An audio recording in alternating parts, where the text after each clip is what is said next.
How can we draw without lines? Well, I'm using lines in a particular way in this case.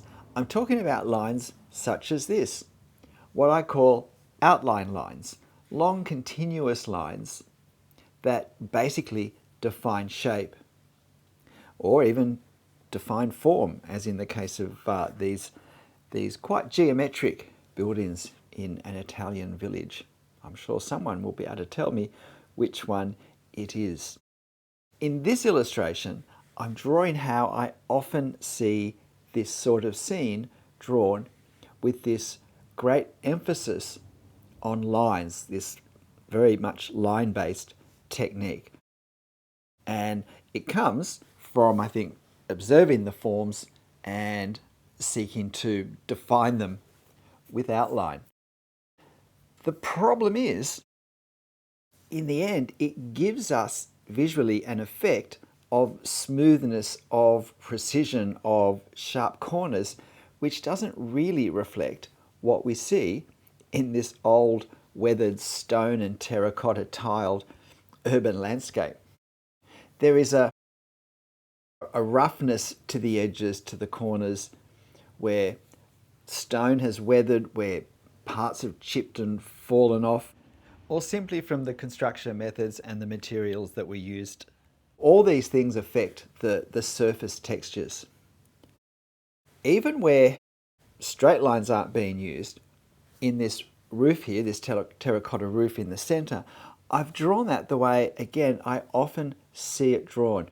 And it's where we've looked at the reference and we've seen the individual tiles and we know what that is. We know what those tiles look like. And rather than actually looking at what we're looking at, we remember what we know, usually closer up, and we draw that. And if you look at the tiled roof here in this drawing, you'll see that the gaps between the tiles are the same at the front and at the back. In fact, they're probably a bit higher, a bit wider at the back, as I got tired of doing them. And yet if we look at the reference, we can see that the tiles at the back of that roof actually become quite different visually to the rows of tiles down the front. We can see the rows down the front.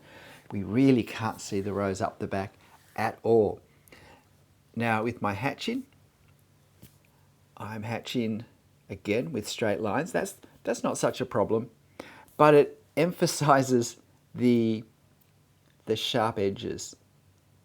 So it's just about finished this, and in a moment we'll draw this without this emphasis on lines, and we'll see how that goes, and then we'll compare the two side by side at the end. Please hit that like button for me if you're finding this interesting. I have, I think, half a dozen videos like this now, so they're all my most recent ones. So if you find this approach interesting, helpful, then please check those out as well, and why not subscribe to my channel if you haven't already. And so here we have it. So what's different if we're not thinking lines and outlining, but we're thinking differently? See how I start something with a different emphasis. Now, I bet you some of you are thinking, oh, well, there are lines there, and of course there are lines, but there's some short lines, they're light lines, they're lines that are combined with dots. And the idea is to define edges and corners, but allowing the possibility of finding marks to describe those edges and surfaces more accurately than we get when we just do a straight line, which creates a very sharp edge. And so I don't want to commit to that early on, but I obviously need to find my way in just the composition and the proportions and the scale and all of that. So that's what I'm doing, and you'll see how I'm using these marks for that. And when it comes to some of the textures, for want of a better expression, you'll see how I do the same thing. Sure, I use some lines, but they're mostly very short lines. They're often very tenuously drawn, very, very light, very hesitant, and combined with other marks to create effects. They're not to define a pattern or a symbol for tiles or bricks. They're to try and create visually the effect of a fairly detailed surface, but without having to draw all that detail. And so with these roofs, I'm not drawing straight lines, and I'm drawing these lines a lot lighter as well, because I know I'm going to be coming over the top of most of what I'm doing at the moment with some heavier marks. Because when I look at my reference, all of these terracotta tiles, which really are quite large and quite curved and very shaped things, they create a rippled edge, or because they overlap, they create a series of serrations as they go up or down, particularly the capping on corners. And so now I'm doing some definition for this furthest tower. And I'm also going to want to be careful of my ink work, that the further things feel further as well. So I've pretty much established the main areas of this. I'm using the same pen for both. I'm using a 0.1 uni pin. So it's not as much the width of the pen as the way we use it. And that's important to realize. So now I'm looking at my reference, and virtually every surface you see is weathered. Virtually every corner we see is approximately cornered, but also slightly rounded, or with little dips in between courses of stone and so forth. And so I want to create the sense of age that has produced these impacts on the materials in this town and the way it looks. Allowing for the irregular silhouette of the terracotta roofs, which actually silhouette differently according to what angle it is sloping away from us. So more detail here because it's very close than we're going to do in the rest of the drawing. And again, that helps give a sense of scale. If we control the detail we draw so that we draw more detail with the closest parts and then less detail, less exactly as it moves further away, that creates the effect of distance on a flat two-dimensional sheet of paper. And it creates the effect of distance because that's what happens in real life. Things are less clear as they move further away, although a camera just hides that, which is a problem. But we know that happens in life. So I mimic the effect of life in my drawing, and that helps to capture a sense of reality. So I'm trying to work out what marks I'll use. Now, yes, these are lines, but they're certainly not flat continuous lines. We do have a sense of horizontal lines, at least on the left-hand side, vertical lines, sorry. And we also have a strong sense of the horizontal, again, more on the left-hand side than on the rest. And so what I'm doing is, the marks I'm using some little like rounded marks to indicate the individual tiles in that lower left corner, but I end up just making them dots or nothing at all as they move further across. This drawing took me 33 minutes, I think, in real time, as opposed to 12 minutes for the first one. So this is close to 3 times as long. And while it's certainly a time saver to do heavy defining marks, for me it doesn't create the effect I want to try and find in my drawing. In the end, all depends on how we want our drawings to look.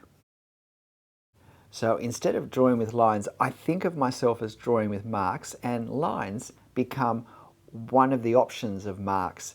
But there are dots and there are hooks and there are curves and there's hatching and there's scribble.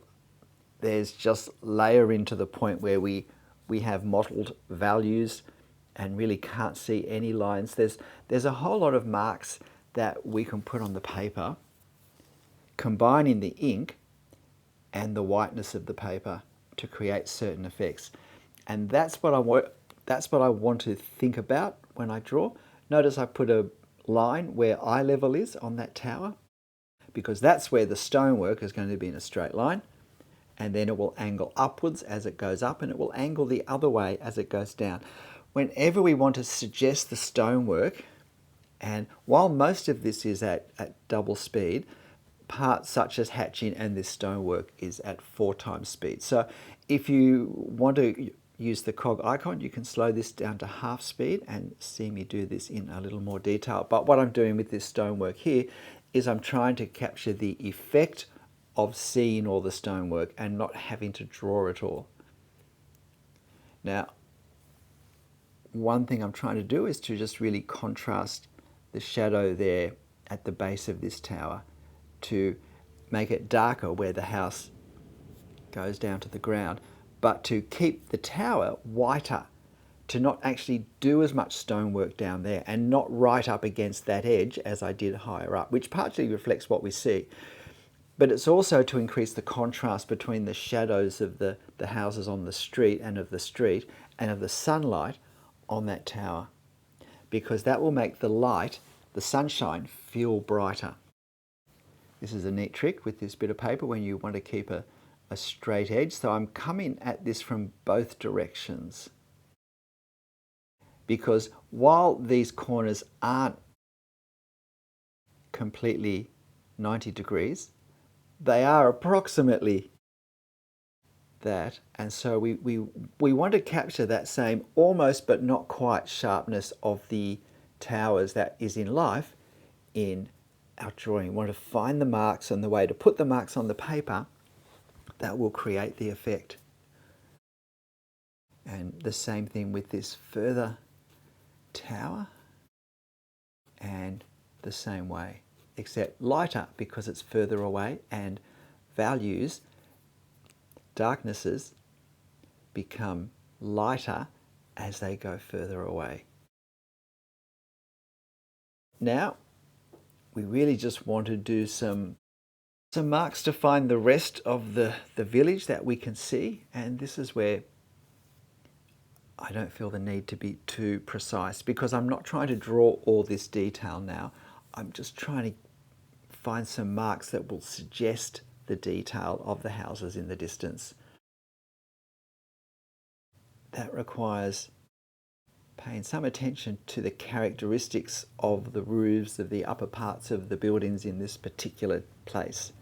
It's very different whether it's Paris or whether it's an Italian village. Gosh, I really can't believe how much I put that line up too high. But never mind, it doesn't really matter. But I've kept that line lighter and less substantial. And the fact that there's even some slight gaps reflects the fact that in life, where a hill such as that undulates, there are parts where the light's hitting it and creating a sharper or less substantial silhouette to another part where it's working the other way, and we get a heavier effect. A continuous outline will just make it look flat. And so now some marks for some vineyards that are in the far distance and the edges of vegetation. What do you think? Please hit that like button for me if you find this interesting. I've got a whole playlist on drawing the effect of detail, not the detail. So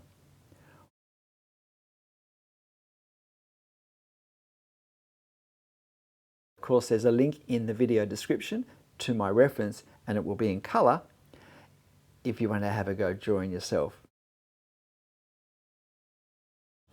And here they are side by side. G'day, I'm Stephen Travers. What do you think the difference between the two? Where we have an emphasis in our thinking and therefore our drawing of long continuous lines to outline shapes and forms, versus thinking of marks, of which lines are a part of that, but a much wider range of marks to create how things look, to capture some of the visual realities and not to oversimplify, and to sharpen roughness, weatheredness, which is actually a fundamental part of what we're looking at. Well, in the end, we all get to choose whatever we think works best for us. But I hope this has been interesting. I hope you click the link below and go to the reference and have a go drawing this yourself. But in the end, whatever you draw, however you draw it, make sure you have fun. I'll see you next time. Bye.